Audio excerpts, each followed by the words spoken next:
2022년 10월 16일 일요일입니다. 이번 한 주 함께 말씀을 나누게 된 저는 오클라호마 교회를 섬기고 있는 전상훈입니다. 같이 하신 모든 분들을 환영합니다. 기도하시고 시작하겠습니다. 우리를 사랑하시는 아버지 하나님, 말씀으로 우리가 만나게 하셔서 감사합니다.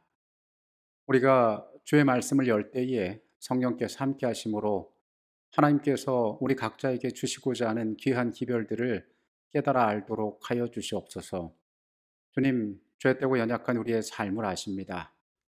우리의 연약함 때문에 넘어지지 않도록 우리로 겸손하게 하시고 주를 의지하는 방법들 매일 깨달을 수 있도록 하여 주시옵소서.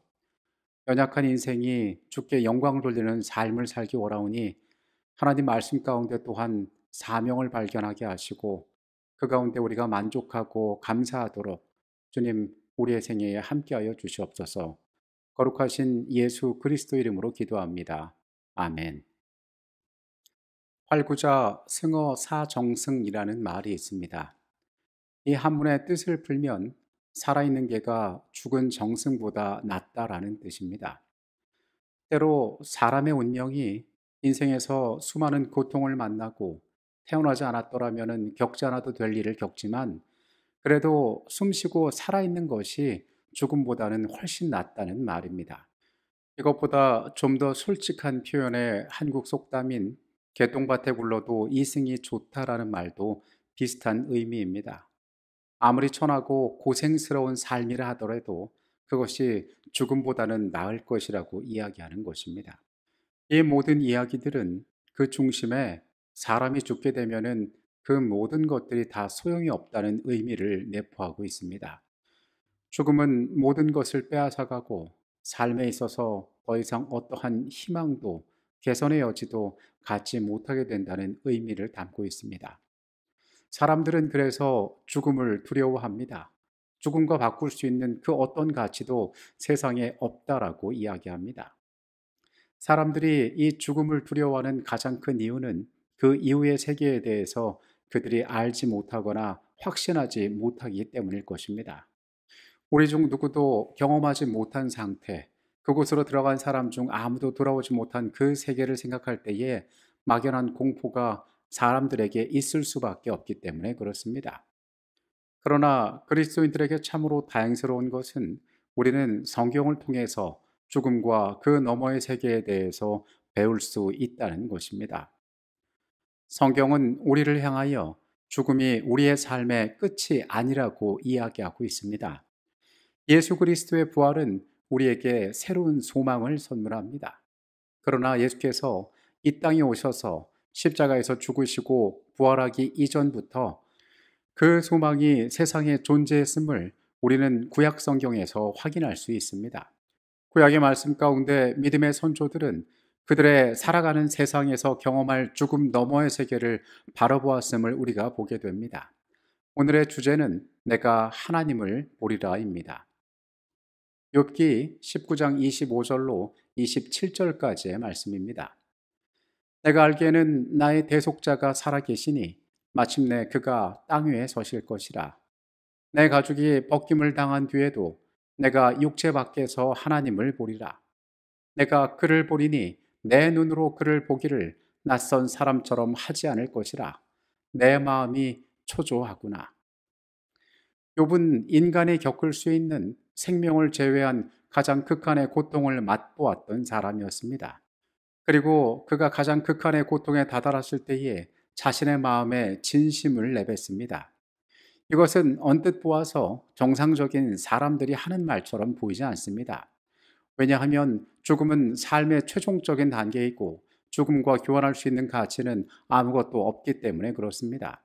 그러나 욥은 죽음 이후의 삶을 이야기하고 있는 것처럼 보입니다. 요한복음 1장 18절은 우리 곁에 오신 하나님의 아들 하나님 그 자신을 이야기합니다. 본래 하나님을 본 사람이 없으되 아버지 품속에 있는 독생하신 하나님이 나타나셨느니라. 이 소망의 예수께서 우리 가운데 계셨고 그리고 그분께서 십자가에 죽고 3일 만에 부활하심으로 세상 사람들에게 새로운 소망이 되심을 우리는 잘 알고 있습니다. 디모데전서 6장 16절은 말합니다. 오직 그에게만 죽지 아니함이 있고 가까이 가지 못할 빛에 거하시고 어떤 사람도 보지 못하였고 또 볼 수 없는 이신이 그에게 존귀와 영원한 능력을 돌릴지어다. 신약 성경에서 예수 그리스도를 통하여 바라보게 된 영원한 생명에 대하여 우리는 이해할 수 있는데, 과연 고통당하던 욥이 자신의 상황 가운데 미래의 세계를 어떻게 바라봤는지 우리는 살펴볼 필요가 있습니다. 이 땅에 생명이 주어지고 살아가는 모든 인생들의 삶은 결코 공평하지 않습니다. 우리는 성경의 여러 부분에서 의인이 고통당하고 악인이 번성하는 모습들을 바라봅니다. 시편 73편에서 시인은 그것을 한탄하며 하나님께 따져 묻습니다. 내가 이것 때문에 넘어질 뻔하였다고, 더 나아가서 이것을 내가 왜 그러한지에 대해서 깊이 생각하였다라고 이야기합니다. 사람들이 말합니다. 죽으면 이 모든 게 다 무슨 소용이냐. 그러니까 우리의 삶의 시간들, 이 생에 주어진 한 번의 운명 가운데 일어난 모든 일들이 우리에게는 전부인데, 그러한 한 번의 삶이 공평하지 않다면 도대체 어떻게 하냐는 것입니다. 이것이 이 땅을 살아가는 그리스도인들의 물음일 수 있습니다. 이러한 면에서 욥에게 일어난 일들은 잘 이해가 되어지지 않습니다. 성경은 욥 개인의 삶에 대하여 소개하기를 그는 온전하고 정직할 뿐 아니라 하나님을 경외하며 악에서 떠난 자였다라고 말합니다. 그럼에도 불구하고 하나님께서는 사단이 그를 여러 가지 참혹한 고통 가운데 빠뜨리도록 허락하셨습니다. 그는 삶의 모든 방면을 통하여 고통에 들어갔습니다. 그의 육체는 질병에 시달렸고 그가 소유했던 수많은 재산과 가축들을 그는 잃어버리게 되었습니다. 세상에서 말하는 모든 것들을 잃어버리게 된 것입니다. 더 나아가 그의 삶에 치명적인 고통들이 더해졌으니 그것은 사람을 잃는 경험이었습니다. 종들이 죽었을 뿐만 아니라 그의 자녀들이 죽는 고통을 그의 삶 가운데 경험하게 됩니다. 그를 찾아온 친구들은 그의 죄 때문에 회개하지 않았기 때문에 그에게 일어난 일이니 네가 빨리 하나님 앞에 회개해야 된다고 그를 재촉합니다. 함께했던 그의 아내마저도 당신이 그래도 자신의 온전함을 지키느냐고 차라리 하나님을 욕하고 죽으라고까지 이야기합니다. 요즘 사람들이 흔히 하는 말로 이번 생은 틀렸다라는 말을 하는 경우들이 있습니다. 인간에게 주어진 시간이 얼마나 짧은지 역설적으로 이야기하고 있는 것입니다. 마치 모든 사람에게 한 장의 종이를 나눠주고 그 하얀 종이 위에 그림을 그리라고 이야기하는 것과 같은 것입니다. 어떤 사람은 처음부터 그림을 잘 그려서 멋진 작품을 완성할 수도 있지만은 시작이 잘못된 사람, 중간에 틀린 사람, 원치 않게 그 일들이 잘 되어지지 않는 사람은 그것을 복구하기에는 이미 늦었기 때문에 그렇습니다. 그런데 모두에게 단 한 장의 종이밖에 주어지지 않았습니다. 그래서 다시 그리고 싶어도 그릴 수가 없는 것입니다. 인생은 마치 그렇게 보입니다. 이러한 관점에서 바라볼 때에 우리에게 주어진 시간들을 채워가는 가운데 우리에게 일어나는 일들은 참으로 불공평하고 이해되지 않는 일들이 많이 있습니다. 욥은 자신이 겪는 그 모든 일들이 하나님과 사단 사이에서 벌어지고 있는 우주적인 쟁투의 한가운데 있다는 사실을 미처 알지 못하였습니다. 욥이 앞서 언급된 사람으로서 겪을 수 있는 모든 일로 인하여 고통당하던 가운데 자신의 출생을 한탄하며 내가 오히려 세상에 태어나지 않으면 좋았을 뻔하였다라고 탄식하는 장면도 나옵니다. 인간에게 있을 수 있는 당연한 반응이 나오는 것입니다. 그러나 욥은 하나님을 향한 그의 변함없는 충성심으로 그분께서 심지어 나의 생명을 취하실지라도 나는 그분을 신뢰할 것이라고 성경 가운데 말하고 있습니다. 욥이 세상을 바라보는 관점은 이 땅의 사람들과 달랐으니 그 자신의 생명이 얼마 가지 못할 것이라고 비록 그가 느꼈을지라도 그 고통 가운데 자신이 알지 못하는 이유로 자신의 생명이 빼앗긴다 할지라도 자신의 삶에 있어서 죽음이 끝이 아님을 그가 믿고 있었다는 사실입니다. 욥은 강한 신념을 가지고 자신이 비록 죽을지라도 구속주께서 이 땅 위에 서실 것이며 그가 여전히 자신의 육체 안에서 하나님을 보리라고 이야기합니다. 욥기 19장에 나타내고 있는 욥의 상태는 그가 심지어 죽음에 들어간다 할지라도 그가 섬기는 하나님께서 그 이후의 것을 보여주시려는 확신으로 가득 찬 것처럼 보입니다. 재림교회 성경주석 5권에는 이렇게 말하고 있습니다. 이것은 욥이 부활을 확실히 이해했음을 의미한다. 욥은 삶이 경험하는 가장 비참한 순간 가운데에도 소망을 이야기하고 있습니다. 정말 말하기 어려운 소망을 그는 그곳에서 노래하고 있는 것입니다.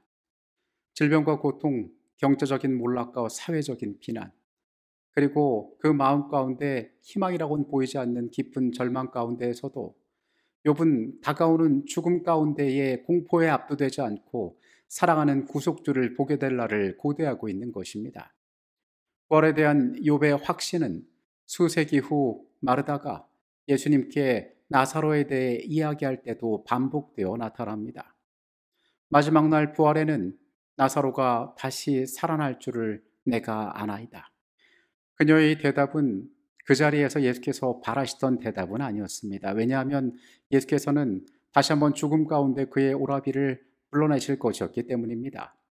그러나 기본적으로 그녀는 올바른 믿음을 갖고 있었으니 한 번 주어진 인생에 비록 죽음이 찾아온다 할지라도 우리는 부활의 날을 기다리는 사람이란 사실을 그녀가 말했기 때문입니다. 마르다와 마찬가지로 구약 성경의 욥 역시 이러한 약속을 믿고 주장했던 것을 우리는 알게 됩니다. 욥의 경험은 세상과 정반대의 교훈들을 우리에게 이야기합니다. 개똥밭에 굴러도 이승이 낫다라는 사람들의 이야기가 더 이상 올바른 교훈으로 우리에게 주어질 수는 없습니다. 하나님께서 우리에게 주신 이 생이란 시간은 우리에게 중요하고 가치 있는 모든 것처럼 보이는 시간이지만은 이 시간에 일어난 일들이 우리의 삶의 최종적인 결과가 아니라 우리에게 주어진 이 시간은 영혼을 준비하기 위하여 주어진 시간이라는 사실을 우리는 깨달을 필요가 있습니다. 하나님께서 우리에게 하시는 일은 어떤 면에서 불공평해 보일 수도 있습니다. 그러나 생명을 주시고 생명을 주관하시는 또한 영원한 생명을 주실 수 있는 그분께서 우리에게 이루시는 이 생에서의 일들은 하나님의 목전에서 매우 합당하고 적절한 일이 될 수 있다는 사실입니다. 우리는 욥처럼 이 생 너머의 시간들을 바라볼 줄 알아야 합니다. 우리가 이 진리들을 깨닫는다면 우리는 다른 관점을 가지게 될 것입니다. 우리는 하나님의 하시는 일들을 이해하게 될 것입니다. 다른 가치를 가지고 우리에게 주어진 시간들을 살아가게 될 것입니다. 사도행적 259페이지의 내용입니다. 이제 그들은 믿음의 친구들이 무덤에서 부활하여 하나님의 나라에서 영원히 살 것이라는 사실을 알고 기뻐하였다. 죽은 자의 무덤을 둘러싸고 있던 흑암은 사라졌다. 한 새로운 광채가 그리스도인 신앙을 영광스럽게 하였으며 그들은 그리스도의 생애와 죽음과 부활에서 새로운 영광을 보았다. 하나님의 백성들은 세상이 바라보지 못하는 것을 바라보는 사람들입니다. 세상에 알지 못하는 것을 통하여 하나님이 우리에게 선물하시는 다른 가치를 믿는 사람들입니다. 우리에게는 부활의 소망이 주어졌습니다. 마르다의 확신처럼 욥의 고백처럼 우리 역시 하나님께서 이 생을 너머에 준비하고 계시는 다른 시간이 있음을 기억할 필요가 있습니다. 언뜻 보기에 인생은 매우 불공평한 것처럼 보입니다. 죽음이 모든 것을 앗아간다고 생각했을 때 그것은 맞는 말처럼 들립니다. 그러나 우리가 하나님께서 우리의 생을 향하여 준비하신 또 다른 길들이 있음을 알게 될 때에 우리는 하나님의 하시는 일들을 이해할 수 있고 삶의 모든 것을 주장하시는 공의로운 하나님께서 우리에게 합당한 것으로 주시리라는 것을 기대할 수 있게 됩니다.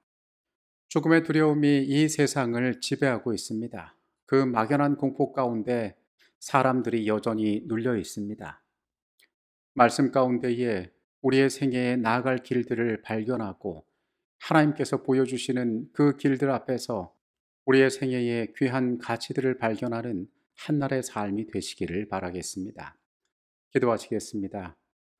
주님, 때로 우리의 삶이 공평하지 않다 생각하고 살기도 합니다. 죽음 저 너머의 세계를 우리에게 보여주신 하나님, 우리도 믿음의 선조들처럼 그것들을 믿고 다른 삶을 살아가도록 인도하여 주시옵소서. 거룩하신 예수 그리스도의 이름으로 기도합니다. 아멘.